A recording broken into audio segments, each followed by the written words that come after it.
So tomorrow's the day that I finally hit the road on my first real official road trip in my van.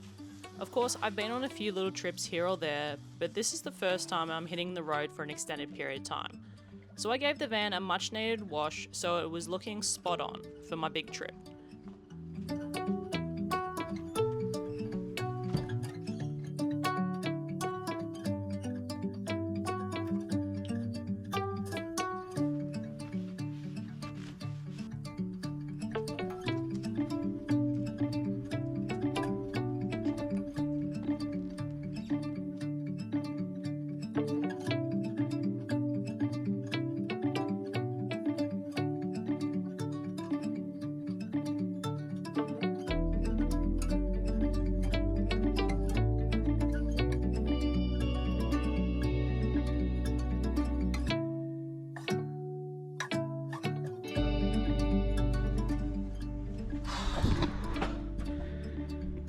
Why is making the bed the hardest part?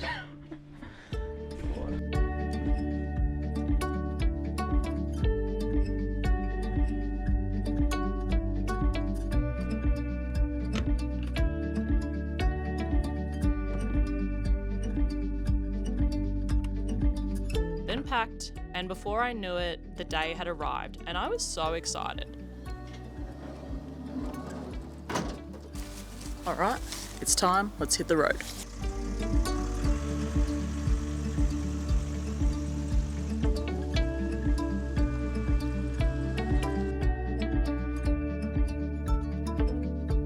I woke up bright and early and drove the 3 hours to my first destination. Technically, the beginning of the Grey Ocean Road is Torquay, but as I've been here plenty of times before, I figured I'd skip it this time. But if you haven't already, please go check out my vlog from when I last visited Torquay, which was actually one of the very first videos I filmed.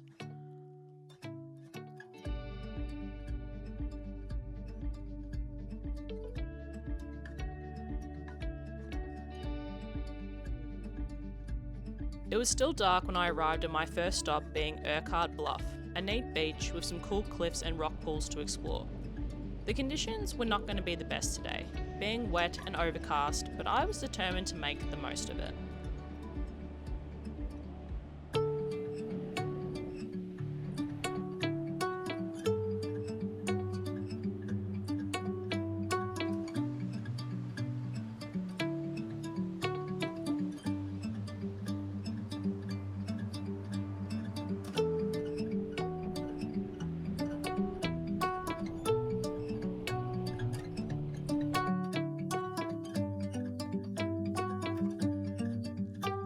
Then it was on to Airies Inlet and Split Point Lighthouse.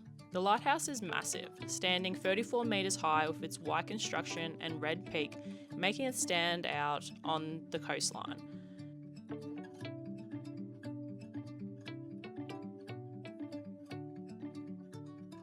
This lighthouse is iconic because it was the filming location for all the exterior lighthouse shots for the TV show Round the Twist.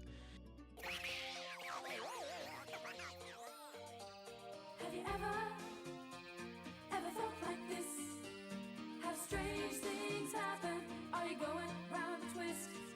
It was a weird and wacky show that every 90s and early 2000s kid grew up with, that you either loved, left you traumatised from a young age, or maybe a bit of both, but it definitely left its mark. I have fond memories of this show, having seen each episode at least twice, so it was cool to see this landmark in person. As cool as the lighthouse itself is, the walking paths around the lighthouse lead you out to these amazing platforms that offer incredible views of this shipwrecked coastline. And if you can't do the tours to go up to the top of the lighthouse, this is the next best thing.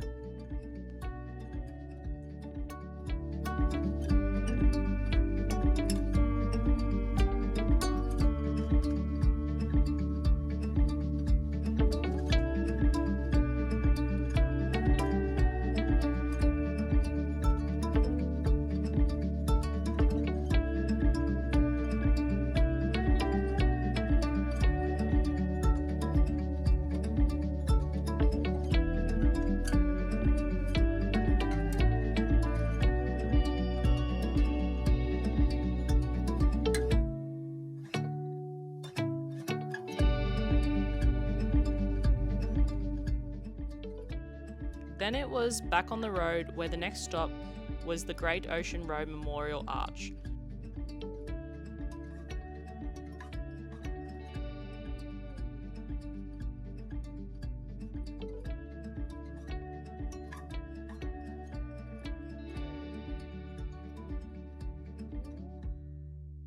This iconic photo op is a must-see not only to get a cool shot of the arch, but also to read about the returned soldiers that were responsible for the construction of the road. I have been wanting to do this road trip for so long that it was kind of surreal being here, and it was awesome just to soak it all in, as this is just the beginning of what I hope will be an unforgettable trip.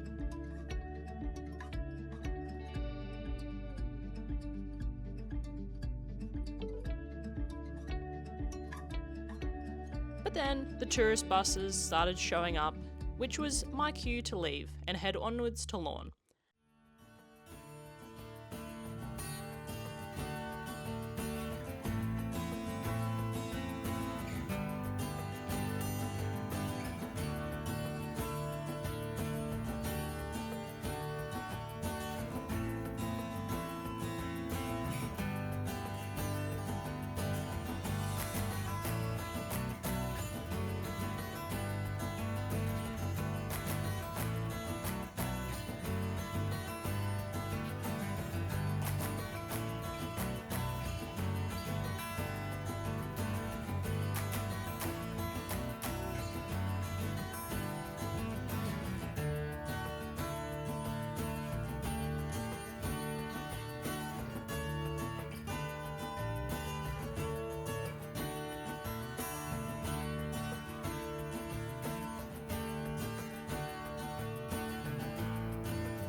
I went to check out Teddy's Lookout, which had amazing views of the winding road below and a great vantage point of this area.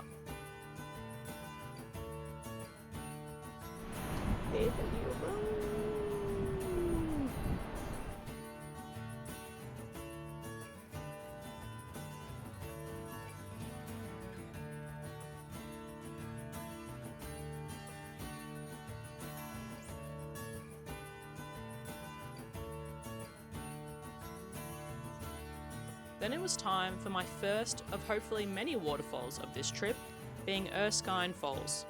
The drive was so cool, the heavy mist around the rainforest made it feel so eerie, and visibility was quite low, but it was beautiful.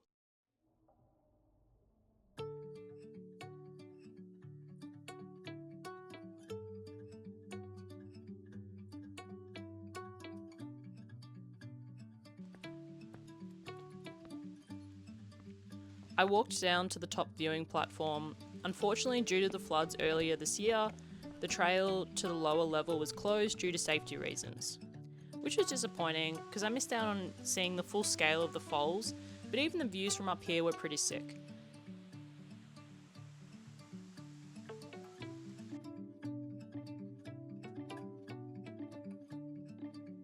It was just a bit wet from the rain, but I didn't mind because I think it just makes the waterfall and the surrounds look even more spectacular. I spent a bit of time here taking a bunch of photos.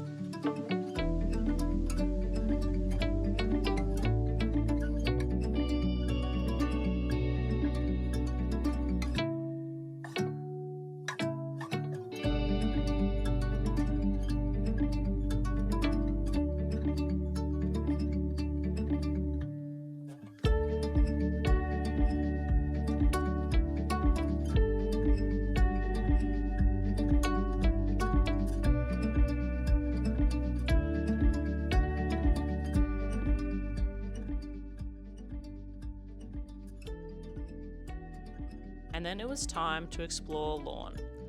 I went to the information centre, which had this amazing exhibit dedicated to the story of the Great Ocean Road, to how it was built and came to be, which was fascinating to take the time to learn about. It truly is a man-made wonder and an incredible feat to think that this was mainly done by hand. It was also interesting to learn the history of the men that worked on the road, as majority, if not all, were returning soldiers from World War I. In many cases, this was the only job they could get after serving in the war, and offered them a way to make a living. It was extremely laborious work, but many of the accounts claimed the fresh ocean air did the returning soldiers a world of good.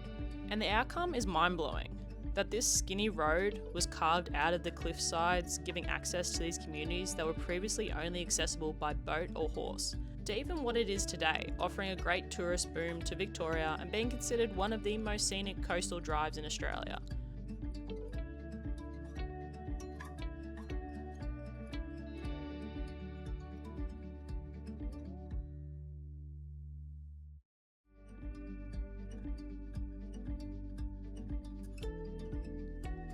I spent a long time reading all the information and stories, and I would highly recommend checking this out to see how this iconic road came to be.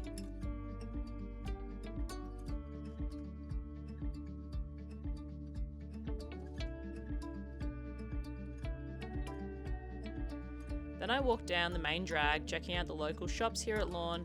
The strip is super trendy, and with so many restaurants, bars and cool coffee shops.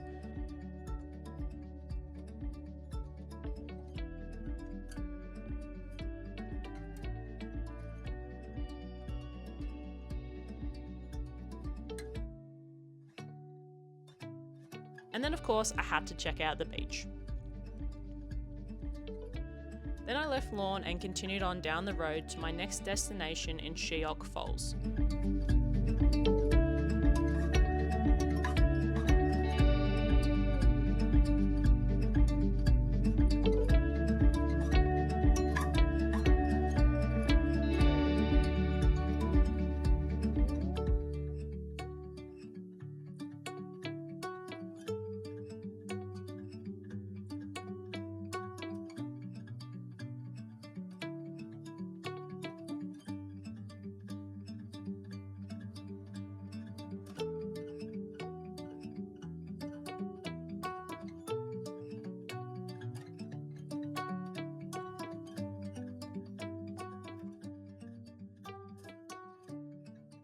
This was a short hike along a boardwalk and then a trail that follows the creek to the falls.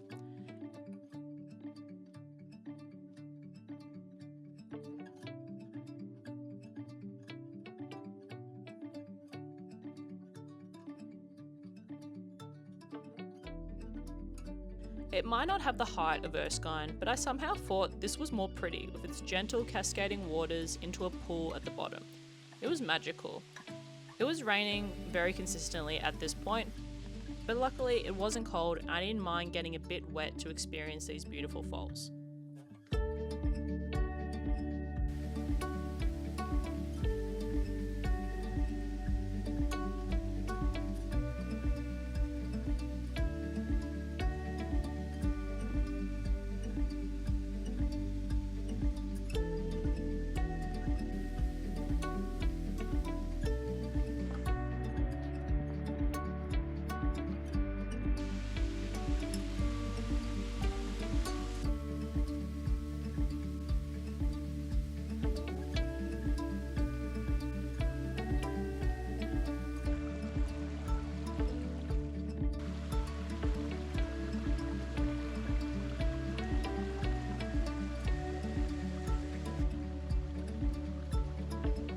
Once again, I spent time taking some snaps, even went off the beaten track to walk over these rocks, which was awesome.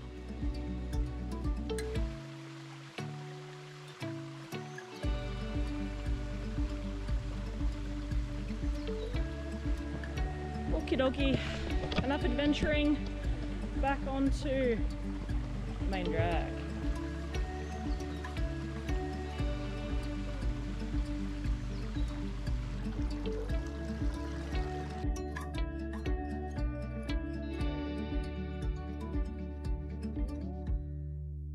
I continued the trail to Swallow Cave, which was a longer hike, but was very pretty, leading you up high in the trees, and even got to cross a river.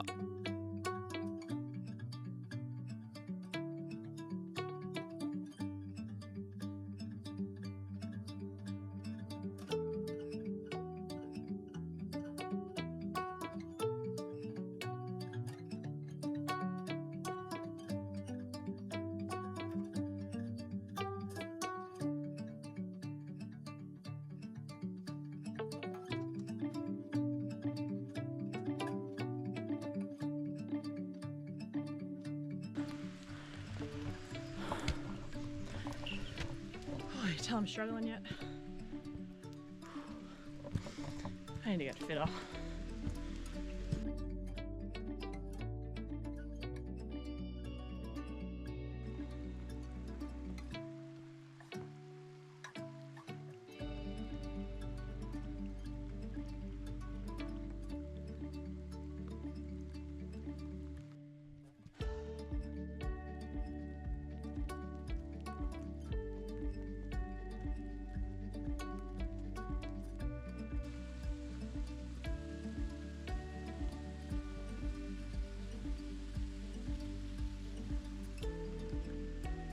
This was definitely worthwhile, and Sheok Falls was probably my favourite stop of the day.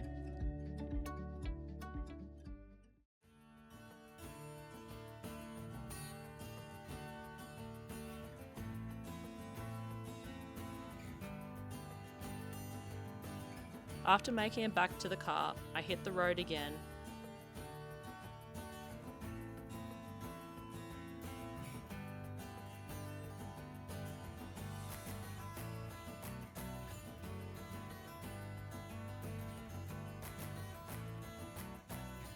The best part about driving along the Grey Ocean Road is the amount of pull-offs and areas you can stop to take photos and just take it all in. And I took every opportunity to stop and do this.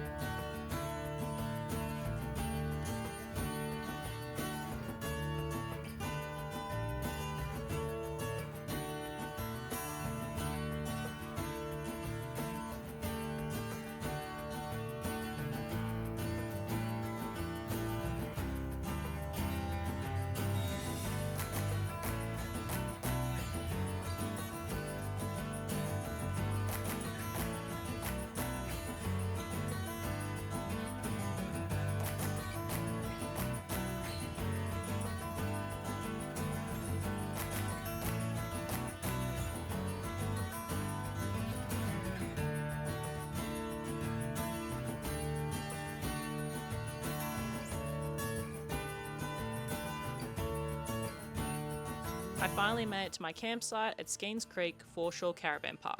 Skeens Creek is a quiet area just a few kilometres from Apollo Bay, with a great beach. However, this afternoon the rain really started coming down, so I spent the rest of the day and the night in the van just relaxing to the sound of the rain while I did some editing and just chilled after a full-on first day.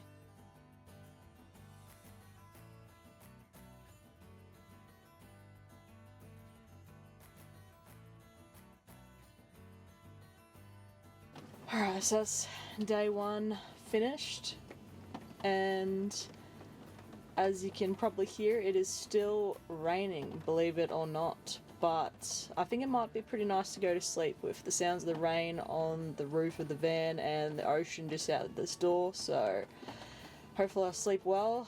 Definitely am pretty tired, so I'm gonna hit the hay and we'll catch you tomorrow as we continue on our epic road trip down the Great Ocean Road.